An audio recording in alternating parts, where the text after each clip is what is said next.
Hello my lovely friends, welcome back to my channel Munmun ব্লগে সবাইকে স্বাগতম। আজকে একটা নতুন ব্লগে তোমাদেরকে স্বাগতম। যাচ্ছি রানীগঞ্জ মাকে নিয়ে ডাক্তার দেখাতে। সামনে পুজো আসছে, প্রত্যেকটা মানুষকে সুস্থ থাকতে হবে। তার জন্যে আমি সেই জিম্মেদারিটা নিয়েছি যে পুজোর আগে একদম সবাইকে একদম ফিট করে দেবো। তো চললাম রানীগঞ্জে, মায়ের সুগারটাও বেড়েছে, পাগুলো একটু ফুলছে, তো একটু চেক আপ করানোর দরকার আছে, সেই জন্যে যাচ্ছি। ভিডিওটা কেমন লাগলো অবশ্যই করে একটু কমেন্টে জানিও, ভালো লাগলে পরে একটা লাইক করে দিও। তো একদম সকাল সকাল বেরিয়ে পড়েছি চিড়ে মুড়ি পুঁটলি করে বেঁধে নিয়ে। কেন কেন হচ্ছে কি, মা সুগারের পেশেন্ট, তো মায়ের মানে ঘন্টায় ঘন্টায় খিদে পায়, তো যার জন্য একটুখানি আমাকে খাওয়ার সঙ্গে রাখতেই হয়। তো আর যতবারই যাই ততবার কিন্তু রেলগেটটা পড়বি, এটা আমাদের কপালে একদম মানে লিখে দিয়েছে ঠাকুরে, যে যখনই তোরা যাবি তখনই কিন্তু রেলগেট পড়বে, একটা একটা ট্রেন পাস হয়। তো কিছু করার নেই, অগত্যা কিছুক্ষণ দাঁড়ালাম, তারপরে আবার চললাম। আর দেখো রাস্তার দুদিকে কি সুন্দর কাশফুল ফুটেছে, যেহেতু এখন শরৎকাল, আর এত সুন্দর কাশফুল ফুটেছে। আর এবারে আমাদের সাথে যাচ্ছে সুভাষ। সুভাষ গেলে একটা সুবিধে কী বলো তো, সুভাষকে কিন্তু যা বলি তাই শোনে। তো কাশফুল দেখে আমার ভেতরটা তো ছটফট করছে যে একটু নেমে ভিডিও করি, কিন্তু আমার শাশুড়ি মা আমার দিকে তাকিয়ে আছে, মানে আমাকে বলছে যে একদম নামবি না।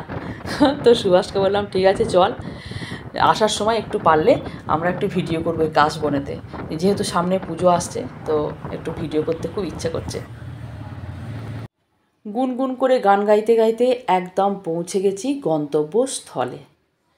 চলে এসেছি গ্লোবাল ডায়াগনস্টিক অ্যান্ড হেলথ কেয়ারে। এর আগেও আমি এসেছি। তো চলো ভেতরে যাওয়া যাক। ভেতরে গিয়ে একটুখানি ক্যামেরা করছি, পাশ থেকে একটা মেয়ে এসে বলে গেল এখানে কিন্তু ক্যামেরা করা বারণ। আমি তো সোমবার নই, পাত্রী নই, তোমরা সেটা সবাই ভালো করেই জানো। আমি কিন্তু একটুখানি ক্যামেরা করলাম। তো কি ক্যামেরা করছি, তো কি হয়েছে কি, আমার জায়গায় যদি অন্য কোনো সেলিব্রিটি আসতো তাদেরকে কি বলতো যে ক্যামেরা করা বারণ? যেহেতু আমরা চুনোপুটি, সেই জন্য ক্যামেরা করা বারণ। ঘন্টা শুনবে, শুনিনি, যথারীতি আমি ক্যামেরা করেছি আর ওয়েট করছি ডাক্তারের জন্য। ডাক্তার এলে পরে মাকে দেখিয়ে চলে যাব। তো আমাদের নাম আছে, আই থিঙ্ক 9 নম্বরে ছিল নাম।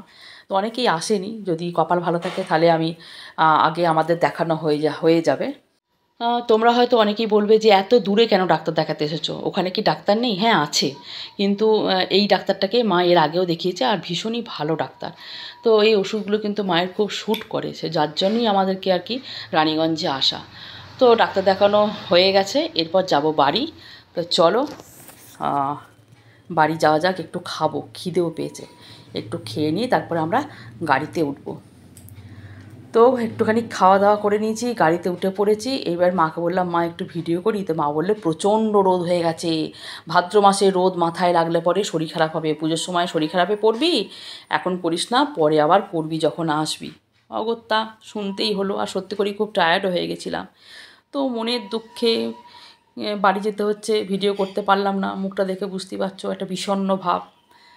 তো চলো কী করা যাবে, নেক্সট বার যখন যাব মেয়েকে আনতে তখন না হয় একটুখানি কাশবনে দাঁড়িয়ে ভিডিওটা করব। তো আজকের মতো টাটা, সবাই খুব ভালো থেকো, সুস্থ থেকো, বাই।